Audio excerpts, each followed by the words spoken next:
Hello friends, आपका फिर से स्वागत है हमारे चैनल बायोलॉजी योगी में। आज मैं आपको पढ़ाऊंगा सेल वॉल, जिसके 3 पार्ट्स हैं, प्राइमरी सेल वॉल, सेकेंडरी और टर्सरी सेल वॉल। इससे जस्ट पहले वाली वीडियो में मैंने आपको सेल वॉल की आपकी केमिकल कंपोजिशन की बात की थी। ठीक है, तो स्टार्ट करते हैं।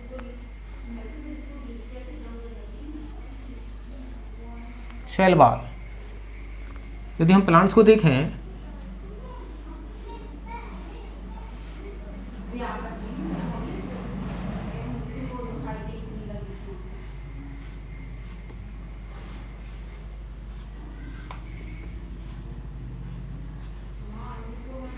यदि हम इसको मिडिल लेमेला मान लें तो इसके अंदर की साइड में प्राइमरी सेल वॉल होगी, इस साइड में भी प्राइमरी सेल वॉल। सभी सेल्स में प्राइमरी सेल वॉल। ओके, तो देखिए ये आपकी हो गई मिडिल लेमेला, ये हो गई primary cell wall, primary cell wall. Okay, ये आपकी सेल हो गई। तो मैंने यहाँ अधिक सेल नहीं बनाई है, ओके, केवल समझने के लिए कम सेल ही बनाई है। ओके, ठीक है। तो पहले डालते हैं हम आपके मिडिल लेमेला।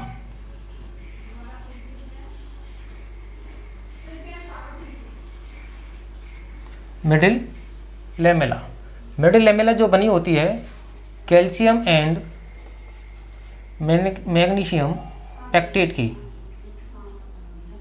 की बनी होती है। पैक्टेट यानी पैक्टिक एसिड, पैक्टेट की बनी होती है। ये जो है एक सीमेंटेड लेयर है,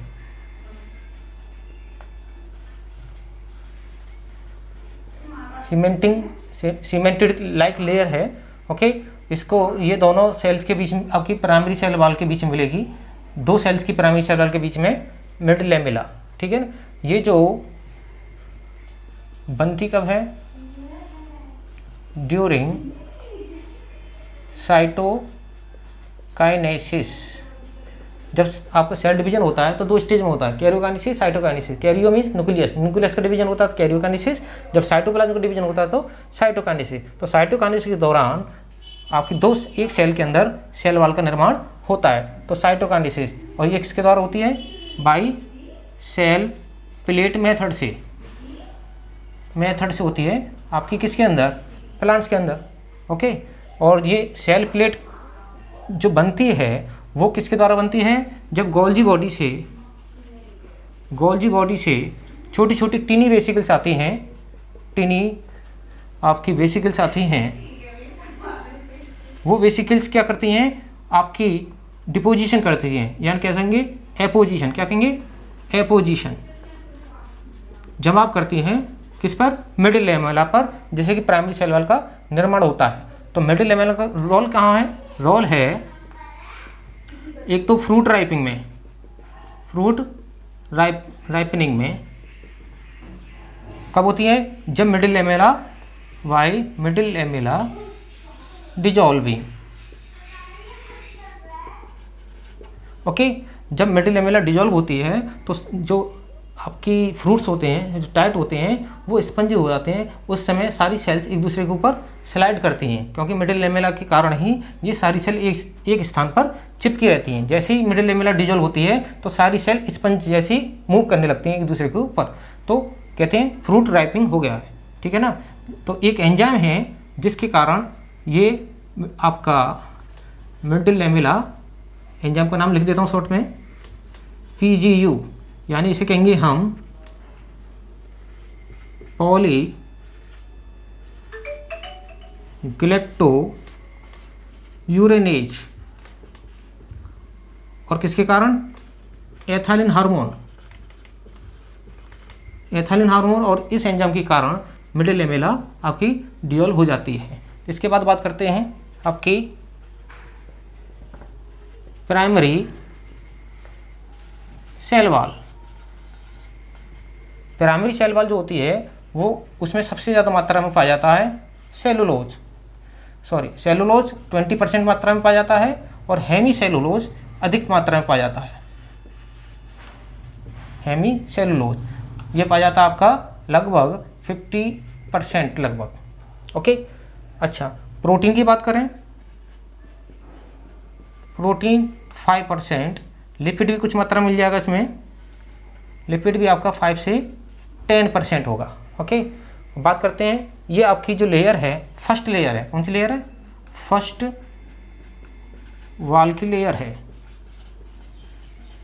कैसी होती है, डेलिकेट,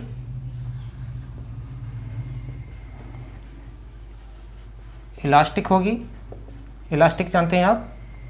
ओके, और लिविंग लेयर है,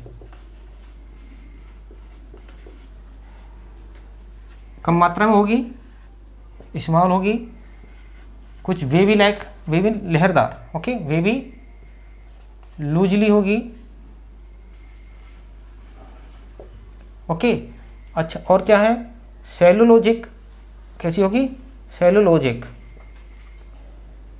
ओके, मैंने ऊपर भी लिख दिया। लेकिन व्हाट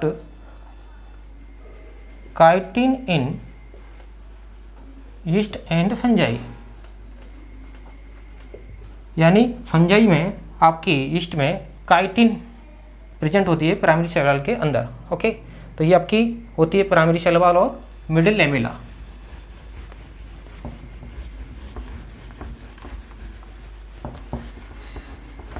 अब बात करते हैं हम प्राइमरी सेल वॉल की, जो इसमें क्या होता है, लिग्निन एब्सेंट होगी प्राइमरी सेल वॉल के अंदर, और आपका ओके ये किस में पाई जाती है प्राइमरी सेल वॉल, केवल मेरिस्टेमेटिक टिश्यू में। ओके, किस में पाई जाएगी, मेरिस्टेमेटिक टिश्यूज, यानी कहते हैं मेरिस्टेम के अंदर ही प्राइमरी सेल वॉल होती है, सेकेंडरी सेल वॉल नहीं होती। वो इसलिए आसानी से डिवाइड कर जाती हैं, ओके, क्योंकि वो इलास्टिक नेचर की होती है। ठीक है, यानी ग्रोथ में यूज होंगी, कहाँ होगी, ग्रोथ में। यहाँ तक क्लियर हो गया। ओके, अच्छा अब बात करते हैं सेकेंडरी सेल वॉल की।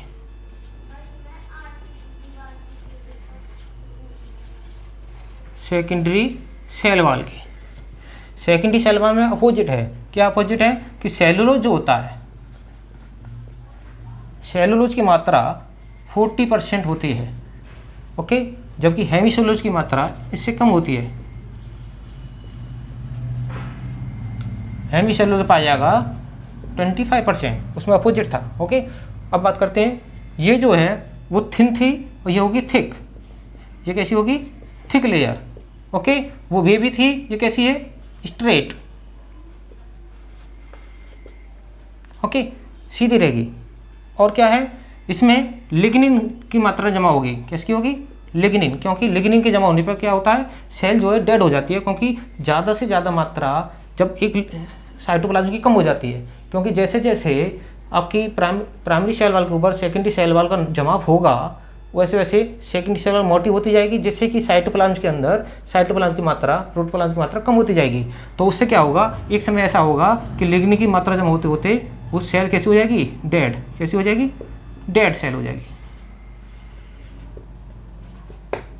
ओके, तो ये सेल वॉल किस में एब्सेंट होगी, सेकेंडरी सेल वॉल एब्सेंट होगी मेरिस्टेम में। मेरिस्टेम में मेरिस्टेमेटिक टिश्यूज होता है आपके, ओके, एपिकल मेरिस्टेम हो, जो भी है, 3 टाइप के होती हैं, वो बाद में बताएंगे हम। तो मेरिस्टेम यानी मेरिस्टेमेटिक टिश्यू के अंदर ये एब्सेंट होगी। और क्या बात है, ये होगी किन सेल में मिलेगी, जो मेच्योर हैं, जो मेच्योर है। और मेरिस्टेमेटिक टिश्यू होता था वो इमेच्योर होता है, स्टार्टिंग होती है उसकी, डिवीजन करती है, परिपक्व नहीं हो पाती पूरी तरह से, जैसे ये मेच्योर है। मेच्योर मतलब इसमें डिफरेंशिएशन होता है, ये एक रूप में आ जाएंगी, इसके बाद रूप परिवर्तन नहीं होगा। ओके, तो मेच्योर है। और क्या है इसमें, ये सेल कैसी होंगी, ये डिवाइड नहीं करेंगी, नॉन डिवाइडिंग। क्यों नहीं करेंगी, क्योंकि इनके अंदर कौन सेल के अंदर डिवाइड नहीं करेंगी, नॉन डिवाइडिंग इन कॉलन काइमल सेल। ओके, और कौन सी सेल्स होंगी,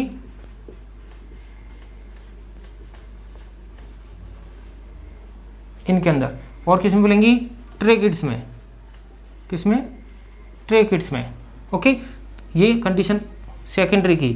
मेच्योर वो डिवाइड करने वाली होती हैं, पहली वाली प्राइमरी मेरिस्टेमेटिक टिश्यू में पाई जाती हैं, ये नॉन डिवाइडिंग वाली हैं। ओके, यह बात हो गई। इसकी बात करते हैं, इस सेल वॉल को, सेकेंडरी सेल वॉल को 3 लेयर में डिवाइड किया गया है। Okay,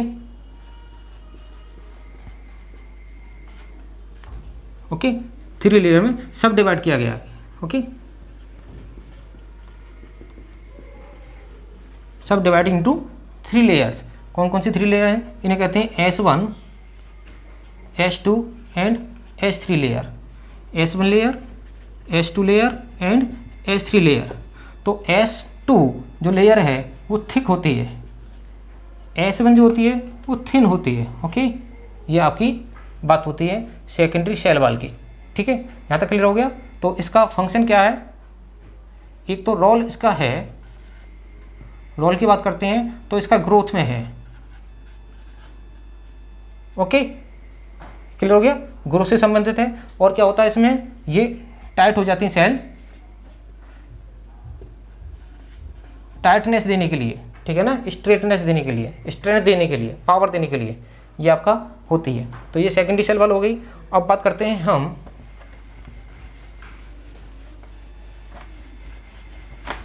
lignification. अब 2 वर्ड आते हैं, एक आता है लिग्निफिकेशन, लिग्निफिकेशन, और एक वर्ड आता है सुगराइजेशन, और एक वर्ड और है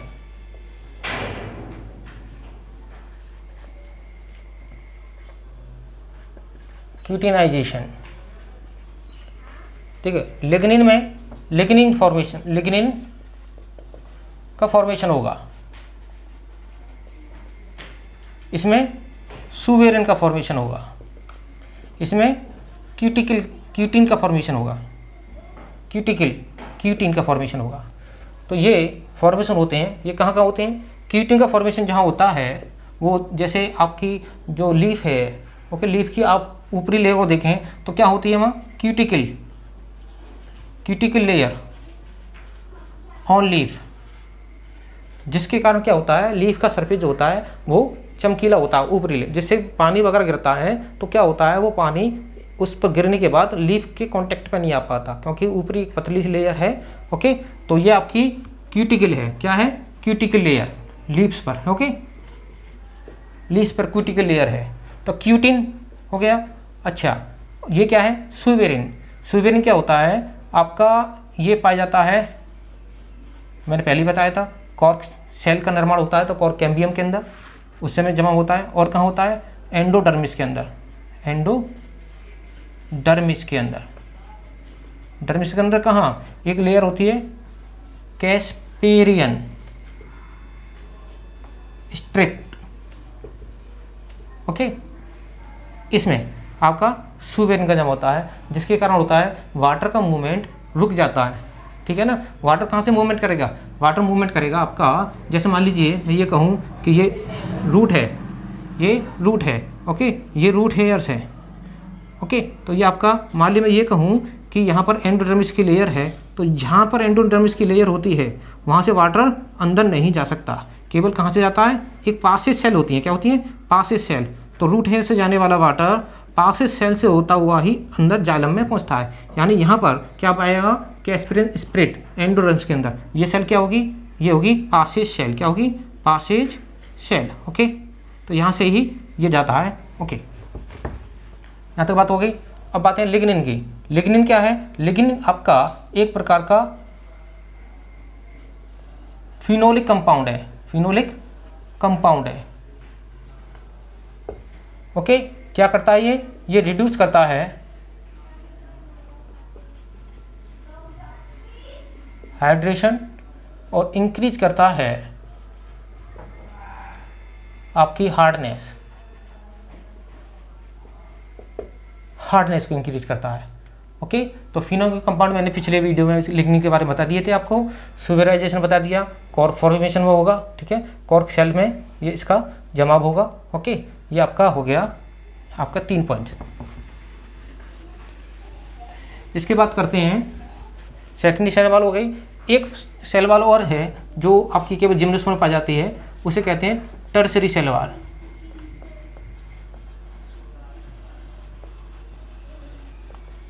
tertiary cell wall. Okay, tertiary cell wall में क्या है? ये आपकी पाई जाती है ट्रैकिड्स ऑफ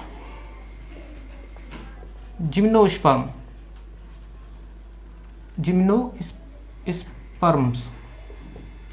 ओके, जिम्नोस्पर्म के अंदर ये होती है प्योरली सेलुलोजिक होती है, सेलुलोजिक विद जाइलिन।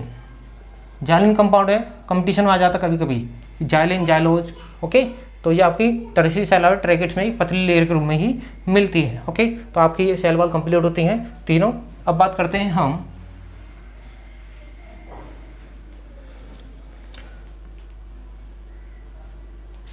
ग्लाइकोकैलिक्स,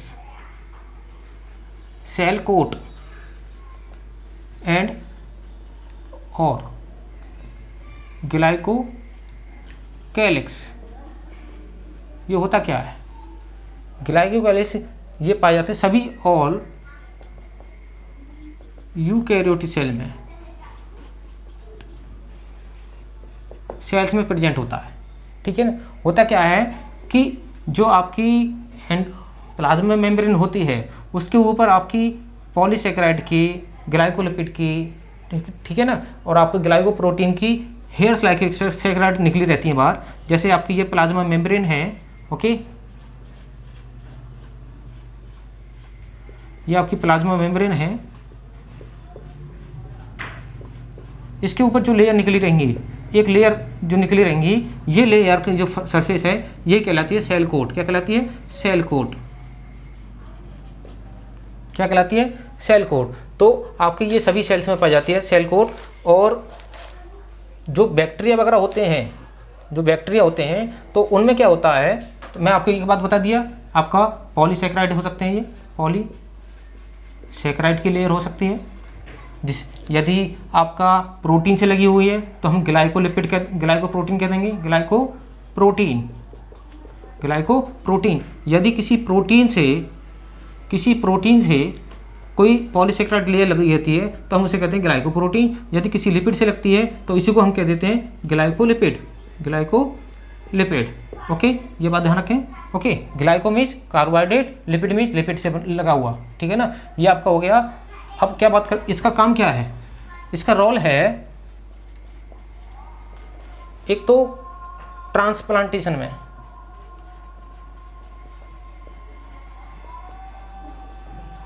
ये क्या करता है, ये पहचानता है, क्या पहचानता है कि एक सेल दूसरे सेल से मैच नहीं करती। हमारी बॉडी की सेल हमारी ही बॉडी में आसानी से ट्रांसप्लांट हो जाती है, क्योंकि हमारे ही सेल्स की सभी प्लाज्मा मेम्ब्रेन पर लगभग एक ही प्रकार की आपकी क्या पाई जाएंगी, ग्लाइकोकैलिक्स सेल कोट। इसलिए ट्रांसप्लांटेशन में हेल्प करती है। दूसरी और क्या करती है, ये करती है बचाव, क्या किसी भी दूसरी सेल से बचाव करती है। ठीक है ना, ग्लाइकोकैलिक्स। ओके, जैसे किसी वायरस का इन्फेक्शन, किसी बैक्टीरिया का वगैरह वगैरह अटैक करने से भी रोकती है, एक लेयर है। ठीक है ना। और बात करते हैं हम बैक्टीरियल सेल वाल की, जिसमें हम देखेंगे कि वहाँ पर क्या होता है कि वहाँ पर पाया जाता है आउटर सरफेस पर कैप्सूल और स्लाइम लेयर। तो वहाँ पर ग्लाइकोकैलिक्स का ही एक ग्रुप और है, कैप्सूल। क्या है? कैप्सूल और स्लाइम लेयर। तो मैं इसको यहाँ पर लिख दे रहा हूँ, कैप्सूल स्लाइम लेयर को। तो देखिए टेबल बना देता हूँ, कैप्सूल और स्लाइम लेयर। तो कैप्सूल, मैं दोनों का अंतर कर दे रहा हूँ। कैप्सूल जो होती है वो थिक होती है। कैसी होती है? थिक। ये कैसी होती है? थिन लेयर होती है। स्लाइम में होती है। ओके, इसमें क्या मात्रा पाई जाती है सबसे ज़्यादा? इसमें पाई जाती है पॉलीसेकेराइड। ओके, और इसमें पाई जाएगी आपकी ग्लाइकोप्रोटीन,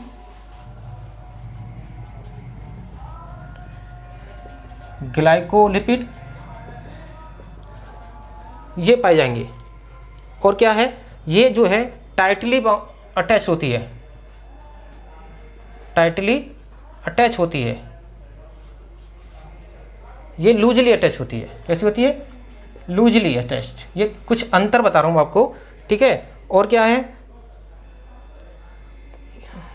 हाँ, तो ये आपके मेन कुछ कैरेक्टर्स हैं जिसके द्वारा हम पहचान सकते हैं। तो ये जो है स्लाइम वर्ड इसलिए बोला, ये थोड़ी जेल लाइक है। ओके, कैप्सूल थोड़ा थिक है, मोटा है। ओके, इसको आसानी से हम किसी माइक्रोस्कोप में देख सकते हैं, खाली स्थान सा नज़र आता है, ठीक है ना। और क्या है, अब इसमें देखें कैप्सूल में, कैप्सूल जो होता है कुछ बैक्टीरिया हैं जिसमें कैप्सूल डिसीज उत्पन्न करता है। जैसे एक बैक्टीरिया आपका स्ट्रेप्टोकोकस निमोनी, जो बैक्टीरिया है ये क्या कहता है, एक कॉज डिसीज कहता है निमोनिया, जो किसके कारण होती है, कैप्सूल के कारण होती है। लेकिन यदि हम इसका मीटेंट यूज करें, मीटेंट में क्या होता है, कैप्सूल सिंथेसाइज नहीं होता, कैप्सूल सिंथेसाइज नहीं किया जाता, यानी बनता नहीं है,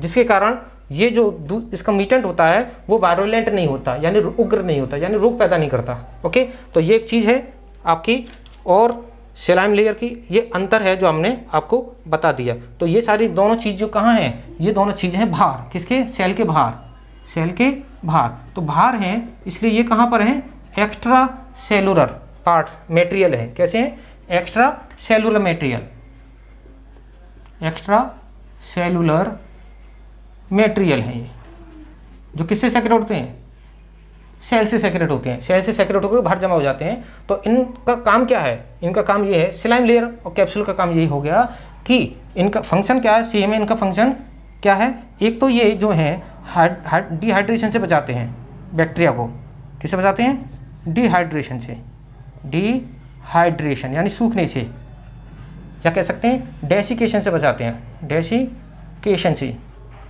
नष्टीकरण से बचाते हैं। दूसरा क्या है, किसी भी पैथोजन का अटैक से बचाते हैं, या कह सकते हैं इन पर कोई भी वायरस या कोई पैथोजन अटैक नहीं कर सकता, यानी स्टिकीनेस नहीं दे पाते। तो एक तो ये है कि अटैचमेंट से रोकते हैं, अटैचमेंट से भी रोकते हैं, जिससे कि ये इस पर कोई भी पैथोजन अटैक ना कर पाए, पैथोजन मीन्स कोई वायरस बैक्टीरिया में अटैक ना कर पाए। तो ये आपके आज छोटी सी वीडियो बनाई थी मैंने, आपको पसंद आई हो तो लाइक करें, सब्सक्राइब करें और शेयर करें, और कमेंट्स भी दें, यदि कुछ कमी हो तो वो मैं आगे और सुधार करने की कोशिश करूँगा। Thank you.